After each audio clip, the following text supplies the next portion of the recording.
görürsen ben diriyim. Ey hanım benim taban şairim, leş görürse belediyesilerden biri. Öksürmeyecek salavat bir nefer, öksürmeyecek salavat bir nefer. Ardı sözü güçlü de al hestede, Sumqayıtda şəhal tapar xəstədə. Ben demeyim söz deyir o dəstədə. Hansıdır samballı babat bir nefer, hansıdır samballı babat bir nefer. Hansılsız tələb gəlir, şir gəlir, Allah evine Allah'a xalqı gəlir. Dava gelir, üstüme bir gəlir. İkinci sen zar niya bir nefer, İkinci sen zar niya bir nefer.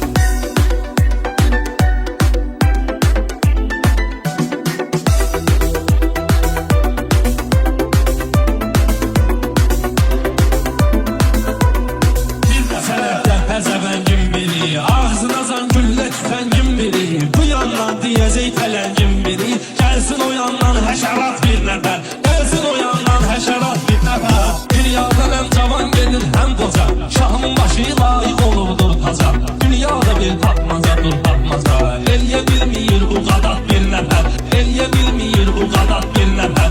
Mest oluram kərbi bəla küleynə, Allah eşqi gəlib ruğarın üleyinə.